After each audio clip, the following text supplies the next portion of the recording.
Hey, dude. Good morning to all you wonderful people out there. It's Friday. Hallelujah. It's the day that the slaves get happy. Dude, even if you're down on your luck, luck goes and comes. You got to understand that. It is what you make it. I want to say this, that last night I was thinking about pretty much everything that I was talking about last time I made a video about how when I look around the house, there are so many things that are my responsibility. I planted some tomato plants and I haven't gotten out there in a couple of days, and because I have to take the kid to swim lessons after I get off work, and then I gotta make him dinner, and I gotta make sure that the dogs get walked and the lunches get made and the dinner is made, and I haven't got a chance to get out there and tend to the garden. So I went out there last night, and it needs a lot of attention. I need to pull out the weed eater and get down to business. I need to transplant a couple of things. I need to go around the house with a broom and get some of the cobwebs off in certain places, because there's a high level of spiders where I'm at, and I need to clean the bathroom, clean the house.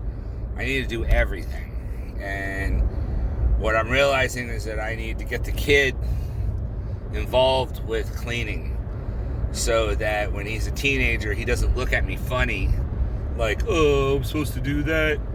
Like, somebody who goes to a job, who's getting paid to work, and at the first opportunity that they have, they go on their phone, or they just sit down and take a load off. They didn't stand on their feet for 8 hours. They didn't bust their ass. They didn't earn that dollar like in a stand-up righteous way. They're doing the bare minimum. You think that people like that rely on their phones have strong work ethic? No, they do not. When it comes to getting it done, they're probably going to struggle. They're quick to get emotional, quick to throw a freaking temper tantrum. Yeah, I think work ethic helps with stoicism, and I would like to become more stoic. My kid will be a teenager in like 5 years. He's about to be 8, so yeah, I gotta really make some changes and shift so that I can remain more stoic, because ever since his mother died, I'm struggling with the biology. A man has needs, but realistically, sexual needs aren't the be-all, end-all. I'm thinking that I'm gonna go buy a mountain bike, possibly there this weekend, so that I can start riding. I used to do that when I was in my 20s. I used to have a lot more desire to get out and do more. And then things like divorce and children beat you down. And, I was super blue-pilled. And now I would say that it's kind of the opposite. That I feel like I've been red-pilled a lot to see her pass away. 2020 really just drove that home hard. Don't ever forget how they treated you and how they are. But I'll say this before I go. I was making a friend at swim lessons, because dude had on like a Pennywise shirt, and then the next day had on like a Deftones shirt, and the next day had on like a Soulfly shirt. So those were all things that I liked. And we started talking, and I said, yeah, dude, you should go see The Sound of Freedom. I thought it was really good. It was very heartfelt, And then he says to me yesterday, he goes,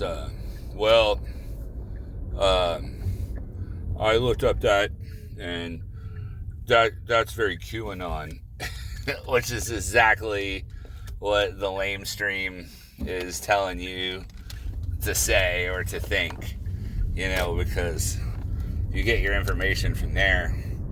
You're just bad.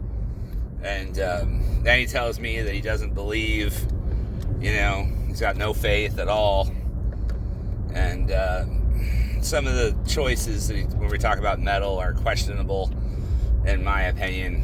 I mean, I like intricate song structure or certain types of flows in music, and some people just they're easily fooled. So I was a little put off by that statement, and then he's like, oh, the actor Jim Caviezel, he's saying some ridiculous stuff. And I said, ridiculous stuff like how? When you make certain things, you need to back it up with receipts. Why? And I said, what? Because they're religious? And he goes, yeah.